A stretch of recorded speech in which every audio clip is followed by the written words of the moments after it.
Kembali kita ke NX Now. Priya, pernah tak cuba untuk berpuasa? Mestilah. Orang Hindu pun ada berpuasa lah. Tapi puasa kita orang start daripada 7 pagi sampai 7 petang dan kita orang makan makanan vegetarian. Okey, betul tu. Ini kerana sebenarnya banyak manfaat atau kelebihan berpuasa, terutamanya kepada fizikal dan rohani seseorang. Jadi kita saksikan bingkisan ini mengenai kebaikan berpuasa. Akan Ramadan kali ini penuh makna agar dapat ku lalui. Bukan setakat penganut agama Islam, ada juga pengamal agama lain seperti Buddha, Kristian maupun Hindu turut mempraktikkan amalan berpuasa. Ini kerana banyak manfaat yang boleh diperoleh individu yang berpuasa. Sewaktu berpuasa, berlaku beberapa perubahan positif terhadap fisiologi tubuh badan. Antaranya puasa memberikan kesempatan sistem pencernaan untuk berehat.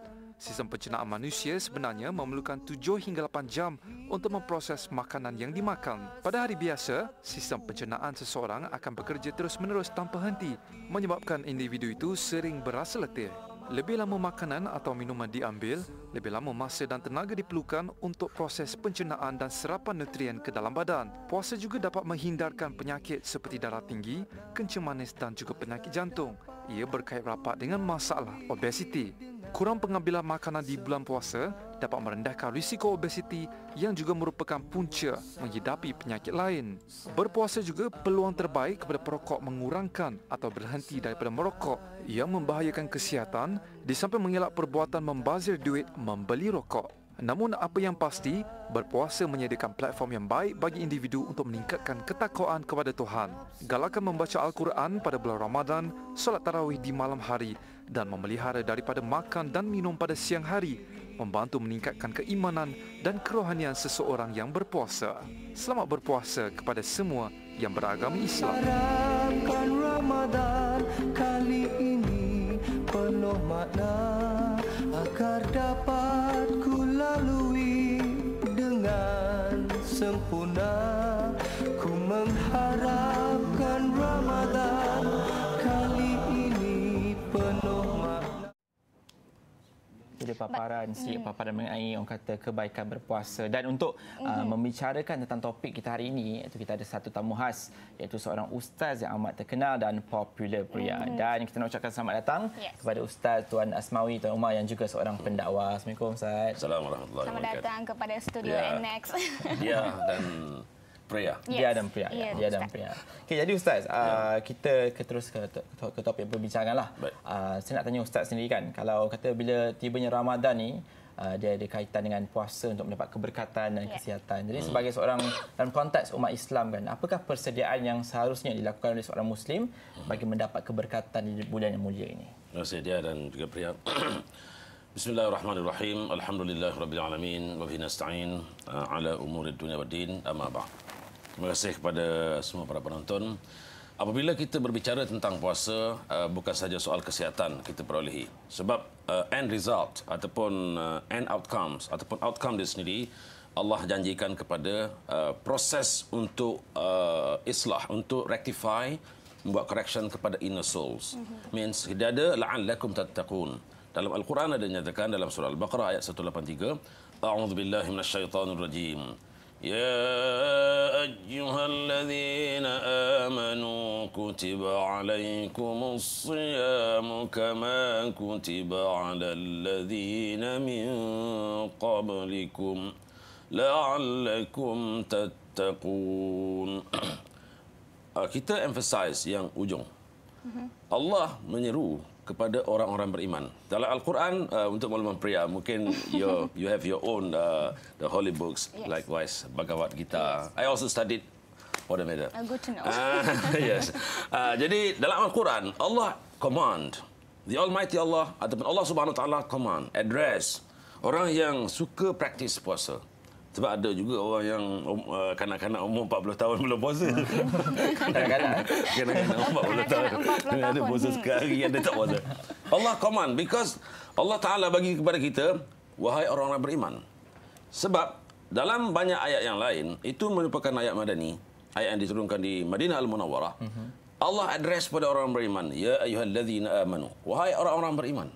Dia tak sebut ya ayyuhan nas kutiba alaikumus siyamu kama kutiba general. Sebab apa? puasa ini terkait kepada isu-isu integriti. Hari inilah kita cakap isu integriti.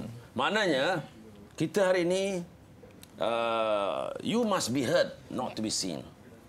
Bahasa kita guna tu bahasa modelah sesuai untuk NX digital kan. Kita ni kalau kita nak puasa ke, kalau kita tak puasa, apa saja yang terkait dengan praktis ataupun rituals yang berkait dengan ritual kepada Allah Subhanahu Wa Taala, to our creator, tidak perlu kita highlight, tidak perlu kepada kita show off. Sebab ini end result dia bukan soal kesihatan saja kita perolehi, tetapi soal untuk rectification of our inner souls. This is, orang kata, mass, orang kata, sekolah yang terbesar dibuka sebenarnya summer camp lah bahasa mudah. Kan, summer camp. Sini right from the beginning, first Ramadan up to the end, and you will be graduated at the end of the you punya learning process. Itu dinamakan Hari Raya Aidilfitri. Belum cerita raya lagi, tapi nak ceritanya the outcome is kepada orang yang berpuasa, dia sendiri pun rasa malu lah. Ini exam niru, exam tak baca, what do you expect? You want to be graduated? Oh, strictly not. Sekali-kali tidak lah kan.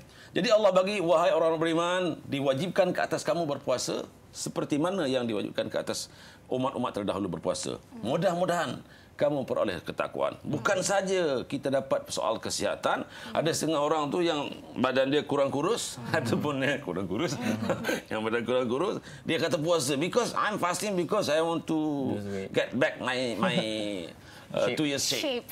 Masya Allah, saya cakap macam ini, kalau kita tanam padi, lalangnya akan tumbuh. Tapi kalau kita tanam lalang, padi tumbuh tak? Tak tumbuh.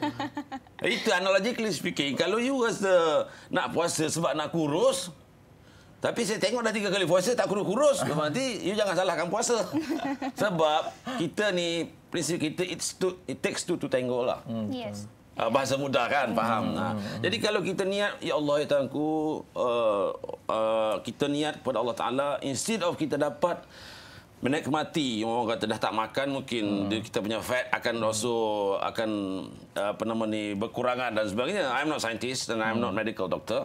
Tapi mungkin begitu, tapi dari segi Islamically speaking, kalau kita buat apa yang Allah suruh, pasti tidak ada benda yang orang kata memberikan kita regretful. Pasti ada kebaikan. Dan Nabi pun sendiri sallallahu alaihi wasallam sebut, sumu tasihhu. Kamu puasa nanti kamu akan sihat. Because kita also dalam agama lain, lakum dinukum waliyadin. Bagi kamu agama kamu, dan macam pria sebut, dia also practice proses daripada 7 AM up to 7 PM. Jadi makan sayur-sayur saja. Ini kepada kita tak boleh nak underestimate dan undergrade. Wah, apa lupa sebenarnya ini macam. Tapi dalam Islam Nabi sebut, bagi kamu, to you your religion. Dan bagi kita agama kita, itu ada dipanggil religious cohesiveness.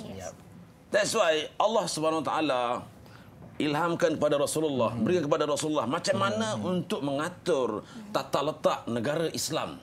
Negara Islam pada masa itu untuk mengimbangi bagaimana umat-umat yang bukan Islam yang lain supaya mempraktis agama mereka, supaya tidak berlaku pertembungan dengan dengan umat Islam. Ustaz, ada satu soalan lagi. Bila tibanya musim Ramadan dengan mungkin ada setengah yang mungkin tak biasa mempraktikkan puasa tu menghadapi kesukaran. Jadi daripada Ustaz sendiri ada tak macam tips untuk kita bertahan selama sebulan tu dengan orang kata konsisten lah, istiqamah in terms of kita punya pengabdian kita terhadap ibadah puasa sendiri. Ada tak tips yang boleh Ustaz share? Dia macam ni saja. Kalau benda yang paling simple, normally, ini secara physical practice. Kalau kita buka puasa, kalau kita bersahur umpamanya, kalau kita bersahur dengan kita makan banyak-banyak, ini akan berlaku proses cepat lapar tu yang paling cepat. But the most and the utmost objective yang kita kena bear in our mind, we have to be sincere to the Almighty Allah.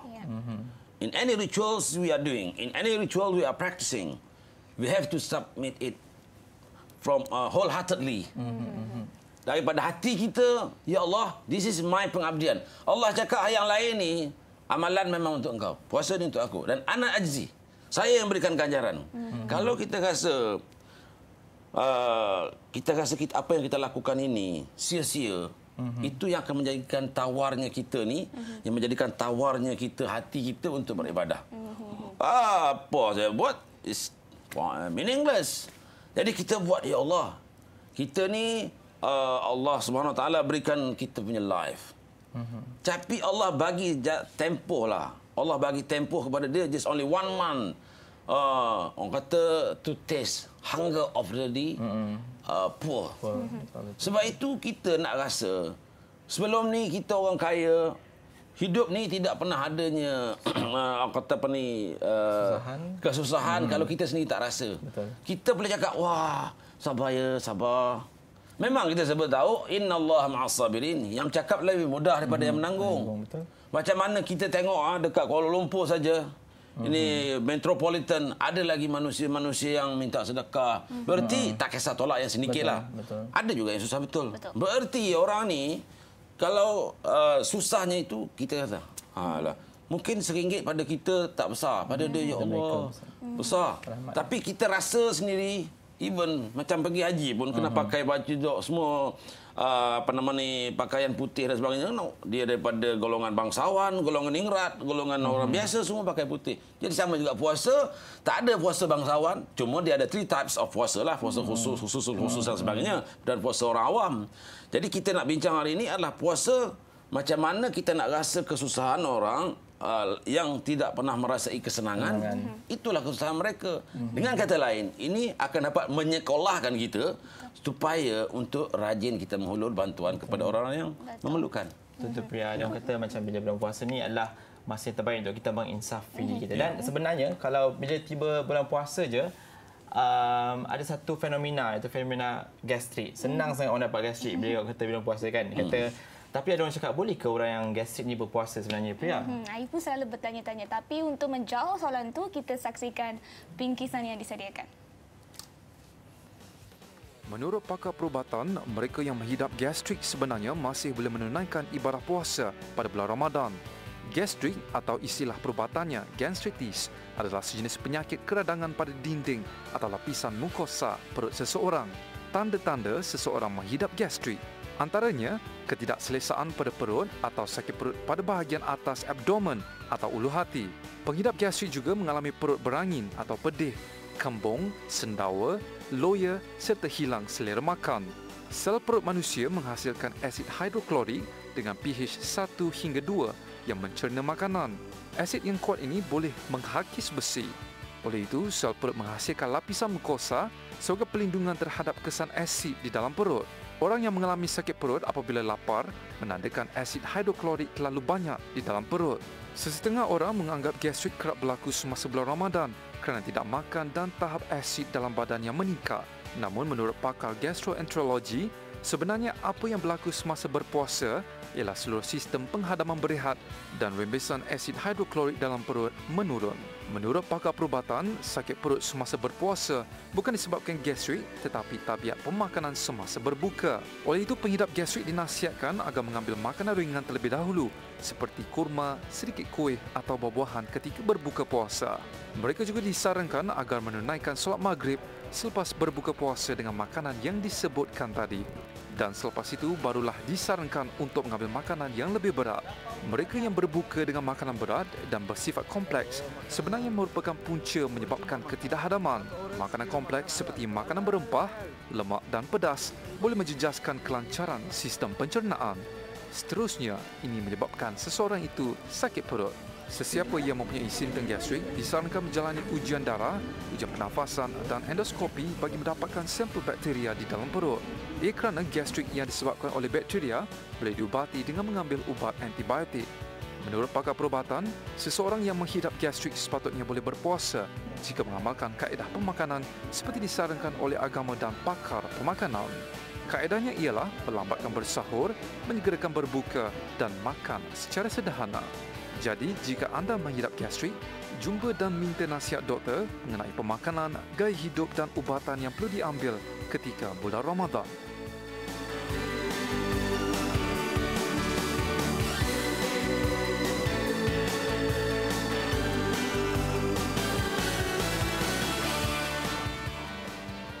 Tahun ini bulan Ramadan jatuh pada 27 Mei iaitu pada hari Sabtu, pasti ramai umat Islam dah memikirkan nak makan apalah untuk bersahur nantikan. Yang penting, hidangan ketika bersahur mestilah cepat untuk disediakan, berkhasiat serta rasa kenyang sampai waktu berbuka. Tapi kenapa lagu raya pula yang dimainkan ni? Puasa pun belum lagi. Pertama sekali, jangan terlepas untuk bersahur. Kalau terlepas sahur, bukan tak kenyang namanya, perut kosonglah jawabnya. Bersahur ni ibarat mengambil sarapan pagi. Kalau anda biarkan perut kosong, mestilah cepat berasa lapar dan anda mungkin akan makan secara berlebihan pula ketika berbuka puasa nanti. Dan jika kerap diamalkan, ia boleh mensabotase diet harian anda dan ini boleh menjurus kepada penambahan berat badan. Terdapat dua kandungan penting dalam makanan yang anda perlu tahu untuk memberikan impak kenyang lebih lama kepada anda, iaitu protein dan juga serat. Makanan yang tinggi protein seperti ayam dan ikan dan serat seperti sayur brokoli dan kekacang memastikan proses penghadapan makanan dan bekalan tenaga yang lebih perlahan. Ini bermakna anda kekal kenyang dalam tempoh masa yang lebih lama. Selain itu, pastikan memilih makanan yang mempunyai sumber karbohidrat yang lebih kompleks. Oats, nasi perang maupun roti perang akan dihadam dan memberikan bekalan tenaga yang lebih lama untuk memudahkan amalan berpuasa anda.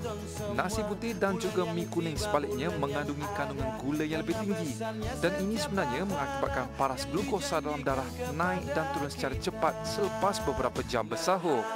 Akibatnya anda cepat terasa lapar walaupun baru beberapa jam bersahur. Kurangkan makanan yang bergoreng dan berlemak seperti ayam goreng dan santan kerana makanan ini sukar dicernakan sehingga boleh menyebabkan perut berasa senak dan cepat kembung. Dan kalau memasak, pastikan makanan tersebut kurang kandungan garam dan juga gula. Ikan masin, makanan ringan, krepek dan jeruk tinggi kandungan garam menyebabkan anda cepat berasa haus. Dah kenyang, mesti nak minum pula kan? Untuk minuman pula, kurangkan minuman berkafein seperti kopi dan minuman tenaga kerana ia menyebabkan tubuh badan cenderung menyingkirkan air daripada badan menuju air kencing sekaligus membuatkan anda cepat berasa dahaga. Dan yang terakhir sekali, elakkan minum terlalu banyak air. Kedengaran agak pelik bukan? Namun minum air dengan banyak sekaligus sewaktu bersahur akan menyebabkan anda kurang makan dan seterusnya cepat berasa lapar. Sebaliknya, anda digalakkan minum air secara berterusan dari selepas berbuka sehinggalah waktu bersahur untuk mengelakkan dehidrasi. Itu sahaja tips bersahur untuk kekal kenyang sehingga waktu berbuka. Selamat beramal. Marhaban ya.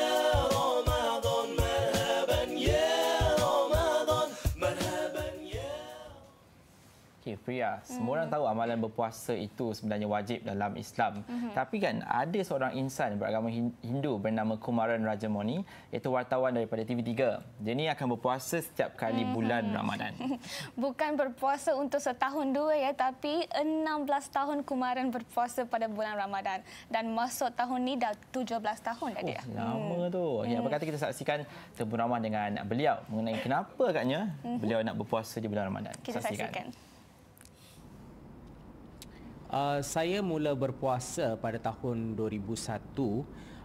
Ketika itu saya masih merupakan seorang pelajar sekolah, tetapi kebetulan saya memilih untuk membuat kerja sampingan ketika saya bercuti sekolah ketika itu. Dan amalan pemilik butik tempat saya bekerja itu adalah untuk menyediakan sarapan pagi dan juga sarapan makan tengah hari. Dan perkara sama dilakukan pada bulan Ramadan dengan beliau menyediakan ujuadah berbuka puasa. Dan ketika itu saya dalam keadaan terpaksa untuk berpuasa dan saya telah mencuba untuk berpuasa pada mulanya selama seminggu. Kemudian ia seterusnya menjadi satu amalan kepada saya di mana saya mula berpuasa secara berfasa-fasa, meningkatkan tempoh berpuasa saya kerana ia secara tidak langsung menjadi satu keseronokan kepada saya kerana waktu berbuka puasa itu merupakan saat paling menggembirakan di kalangan rakan-rakan sekerja kerana kita duduk bersama, berbuka puasa, berkongsi makanan. Itu tadi kumaran kawan kita daripada TV3 yang menyatakan Ustaz dia rasa seronok apabila dia berpuasa. Mungkin pandangan Ustaz pasal itu apanya? Saya pun malu tengok. Sebab saya kerja di Jawi. Cari orang Melayu Islam yang tak puasa. So malulah sikit dengan raja. Kumaran tu. Kan? Jadi orang Melayu Islam ni bukan saya nak kata lah. Jadi kalau dia tak nak puasa ke, buka je lah kat rumah. Kan ni ada pula kedai yang apa nama ni menyediakan sarapan pagi. Sebab ya orang buka puasa dia paling sibuk sekali. Jadi waktu berbuka puasa waktu maghrib. Tapi waktu terbuka puasa itu at any time. Dia waktu terbuka puasa.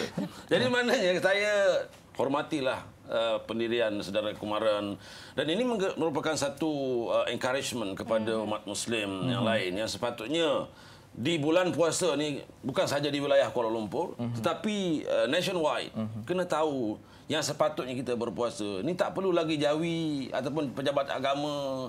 Sebab dulu zaman saya menyertai Jawi tahun 2008, sebelum tu saya di JAKIM. Dia orang cakap, Ustaz, kenapa kita tak proceed je hukuman orang yang tak puasa masuk dalam ban jenazah dan raun bandar. Saya rasa hukuman itu tak perlu buat. Tujuan apa untuk aibkan orang? Sebab dulu sebelum tu katanya ada bawa orang tak puasa tangkap buat pergi. Ini macam main pondok-pondok ah. Jadi macam main pondok-pondok, tak bagus. Sebab manusia elok bukan sebab kena undang-undang. Kalau elok, tidak akan ada 39B, Akta Radang Berbahaya. Sebab kita memberikan satu awareness, Islamic awareness. Kenapa you kena puasa? You dah cukup ke amalan? Lagi kan kita yang orang solat, orang puasa, orang yang zakat, puasa, haji pun tak tentu masuk syurga. Kalau kau tak puasa, tak solat, itu memang tentu tak masuk syurga. Tapi masuk syurga ni bukan sebab puasa dan apa, rahmat dan kasih Allah. Tetapi Allah kata, kamu buat apa yang aku suruh, kamu tinggal apa aku larang, pasti jawapannya bagus. Tapi kalau kita hari ini dengan proudly say, saya tak puasa dan sebagainya, dan buka puasa depan orang, sanggup kerja-kerja dan sebagainya bulan puasa. Ni tengok bulan baru ni, tengok mesti keluar lagi. Nak masuk orang ditangkap oleh Pak Penguasa Jawi. Bangga sangatlah dia. Pada masuk macam ni, pergi mahkamah. Buka je lah. Dah tahu dah tak puasa boleh, macam ni pula malu. Kalau tahu pula malu. Kita kena malu dengan Allah Ta'ala. Kalau apa dengan orang, alamak keluar TV3. Politik utama. Kau tak puasa. Bangga sangatlah dia. Ya lah, pada manusia, sepanjang saya kerja jabat agama, orang yang malu kena tangkap ni malu tangkap khalwat je. Kalau tangkap rasuah, steady. Keluar. Tak puasa, dengan bangganya. Masya Allah, kita sebenarnya kena instill, kena inculcate dalam diri kita. Rasa aib kita bukan di hadapan makhluk. Di hadapan Allah. Kita ni mankind. Allah berikan untuk kita hidup. Ada task. Ada task tersendiri untuk kita enslave ourselves to the Almighty Allah. Means, right from the performing our 5-time daily prayers, semayang, puasa dan sebagainya. Ini kalau saudara kita Kumaran pun saya memang amat kagum sebab umur tu sama lama dengan umur perkhidmatan saya dalam pegawai awam, 16 tahun. Saya kerja dah 17 tahun. Berarti kalau tahun ni dia puasa 17 tahun sama lama dengan khidmat saya. Dan saya seru kepada semua rakan-rakan kita, saudara-saudara muslim kita, dan orang kata ambillah kesempatan ini. Tantah. Sebab apa Nabi sebut macam ni dia? Allahumma barik lana fi Rajab. Bukan Allahumma barik lana fi ma razaqtana. Kebanyakan orang baca doa tu pukul 8 pagi dia baca. Allahumma barik lana fi Rajab wa balligh. Jadi kita nak minta sama Allahumma ballighna Ramadan. Sampaikan kita di bulan Ramadan ini. Banyak fadilat dia, banyak perkara yang kita boleh lakukan macam puasa, mengaji, tadarus, tarawih dan sebagainya. Ini tadarus tak ada terus. Tarawih, tarawih. So, dia rasa laziness yang amat dahsyat mak tahap gabana. Sebab apa? Semayang pada dia adalah yearly performance. Because there will be two only prayers, Idul Fitri, Idul Adha. Punyalah main. Start lepas Ramadan dia awal pertama pergi Jalan Tukar Rahman cari baju Melayu nak semayang raya. Semayang 5 waktu. Minta maaf bos. Orang semayang 5 kali sehari, dia mungkin 5 hari sekali. Jumaat. Sebab orang tanya kau tak pergi Jumaat ke? Kalau orang tanya kalau macam perempuan ke, saya ni datang bulan awal bulan ni. Fahamlah kita, tapi orang lelaki mana ada datang bulat. Orang semayang 5 kali sehari, dia 5 hari sekali. Itu Jumaat. Pasal member office tanya, kau tak semayang Jumaat ke? Ya. Betul. Cuma tak puasa. Ini masalahnya kita nak mendidik. Ramadan adalah madrasah Ramadaniyah, adalah open pondok pesantren yang terbuka kepada umat Islam seluruh dunia. Betul. Bukan kata nak puasa, orang tak nampak kita menaik. Allah cakap DIC, Allah cakap do I care. Ustaz. Aku tak puasa pun dia apa dia cakap. Banyak orang kata perkara yang Ustaz bangkitkan tadi mengenai Ramadan, dan orang kata ia adalah satu pondok pesantren. Itu saya tertarik sebab orang kata satu peluang untuk umat Islam orang kata menginsafi dan juga try to earn more kan, orang kata. Tapi orang cakap mungkin Ustaz boleh simpulkan bagaimana sebenarnya kita nak dapatkan keberkatan Ramadan daripada awal mula sampai hujung, supaya orang kata again lah, saya kata dia punya orang kata penginsafan tu dia kekal daripada awal hingga hujung. Simple saja. Macam kita ini nak jadi TV host untuk pertama kali, mungkin kita tengok takut Q okey. Pasal takut. Tapi kalau dah biasa, Assalamualaikum warahmatullahi wabarakatuh, apa khabar semua, dah takut. Macam tu juga puasa. Mula-mula sekolah 1 bulan ni untuk kita pakai throughout our life. Untuk menjadi man of integrity. Untuk menjadi orang yang menjaga integriti di kalangan makhluk, di kalangan untuk dengan Allah Ta'ala. Semayang tak payah nak suruh. Jadi Allah arahkan semayang sampai waktu dia semayang. Ini puasa nak kena suruh, semayang nak kena suruh, buat baik nak kena suruh. Jadi bulan ni kita rajin mengaji, kita katakan. Kita rajin mengaji, tapi baca punya banyak 4-15 like satu kali. Tapi itulah once in their life. Jadi orang kata al-qalilud daim khairun min al-kathiril munqati'. Sikit walaupun berterusan, tetapi adalah lebih baik daripada banyak yang terputus-putus. Jadi kalau kita mengaji hari ni tadarus, pada orang tanya, Allah Ustaz susah nak habis ni, duk kejar. Tapi mengaji tajwid dan tapukah. Bismillahirrahmanirrahim. Alhamdulillah. Kau dah ni surah apa ni? Syuara dah. Alamak, aku lambat lah. Jadi dia macam marathon. Ya Rabbi. Sebenarnya yang Allah suruh mengaji tadarus. What is the actual meaning of tadarus? We learn each other. Okey, dia mengaji. Okey, dia itu jaiz munfasil. Itu mak silah tawilah. Oh, saya tak tahu semua tu. Tak, mak tu mak lampir, saya tahulah mak lampir. Kan? Tak tajwid. Maknanya bulan ni puasa this year, ya Allah, tahun depan aku nak belajar pasal isu-isu mat pula dalam hukum tajwid. Tahun ni ya Allah, aku mengaji hukum 5 pun tak lepas. Kita proudly to call kita punya diri sebagai Muslim, tapi baca Quran tak pernah ayat. Apa you baca tu? Tapi macam kita tu yang banyak jin dalam badan tu. Ustaz nak tanya juga ni. Tadi Ustaz ada mention sikit pasal masa bulan Ramadan ni kita janganlah nak show off sangat. Bila berpuasa tu biarlah untuk diri sendiri dengan antara you dengan Tuhan. Tapi bagaimana pula dengan perlukah seseorang umat Islam yang berpuasa ketika bulan Ramadan ni perlu menjaga tingkah laku dalam online khususnya? Jangan post gambar-gambar, kurangkan chatting. Macam mana Ustaz? Dari chatting ni masalah. Juga media sosial atau medsos ini adalah satu open platform of avenue kepada semua orang. Sebab apa? Falyakul khairan aw liyasmut. Nabi sebut. Falyakul khairan, maka kamu sebut benda baik ataupun lebih baik diam.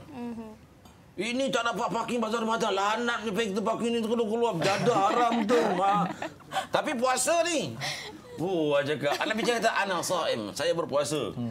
Panggil orang semua, macam malah sebutlah dunia baik dalam dunia production, baik dalam dunia uniform, panggil orang tak baguslah. Saya setengah ni komen orang setanggi macam kata dia ni tinggi, panggil orang masya-Allah F hujung dia R. Kang. Tapi ini cakaplah benda baik. Nak panggil orang, panggil benda baik.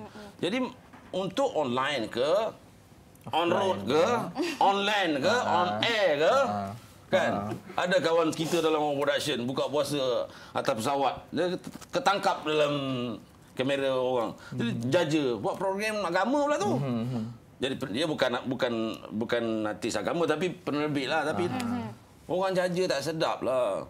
Kita jaga tertib ni, dia buat blogger, kita blog hentam orang dan sebagainya, Twitter hentam orang, Instagram hentam orang. Ada saja nak tunjuk dissatisfaction. Macam dia tu bagus sangat.